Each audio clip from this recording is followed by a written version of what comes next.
Jio air fibre নেবেন ভাবছেন? তো তার আগে এই ভিডিওটি দেখার অনুরোধ রইল। তো বন্ধুরা, এইখানে দেখুন আমি জিও এয়ার ফাইবারটি খুলে রেখে দিয়েছি। এর কারণটা কি আমি আপনাদের এই ভিডিওতে জানাবো। তো তার আগে বলি এই জিও এয়ার ফাইবারটির স্পেসিফিকেশন। তো এটি হচ্ছে একটি এয়ার ফাইবার কানেকশান, যেটি আমি নিয়েছিলাম আজ থেকে 6 মাস আগে।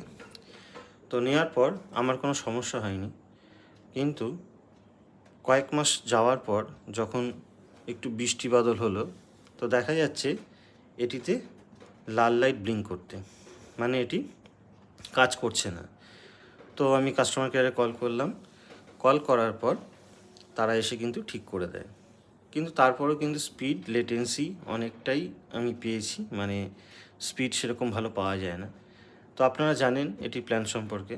এটি নিম্নতম প্ল্যান 599 প্লাস জিএসটি, মানে 706 টাকার কাছে পড়ে যায়।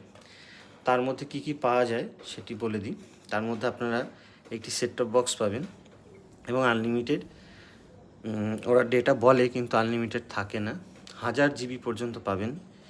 তো আমি মনে করি যে 1000 জিবি আমাদের কাছে কিছুই নয়, কারণ আপনারা যদি দিনে 5-6 ঘন্টা বা 4-5 ঘন্টাও টিভি দেখেন, তাহলে কিন্তু 1000 জিবি আরামসে চলে যাবে, উড়ে যাবে। আর আপনারা যে ইন্টারনেট ইউজ করবেন সেইখানে আপনারা ভালোভাবে সেরকম ইউজ করতে পারবেন না টিভি চললে।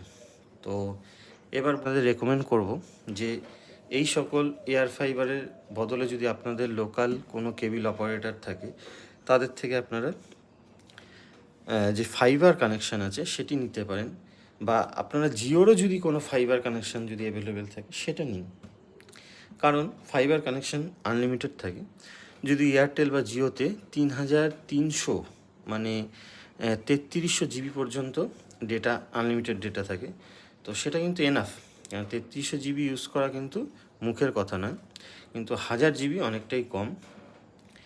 তো আমার বর্তমানে আমি মেঘবেলা ব্রডব্যান্ড ইউজ করি, তো তার স্পিড আমি 80 Mbps পাই এবং তার স্পিড মোটামুটি একই থাকে, কিন্তু এই এয়ার ফাইবারের স্পিড কিন্তু কখনো কখনো 2 Mbps বা কয়েক kbpsও চলে আসে। তো আমি এটা মোটেও রেকমেন্ড করব না, তো সেই কারণে আমি এটি খুলে ফেলেছি এবং আমি এটি রিটার্ন করে দেব।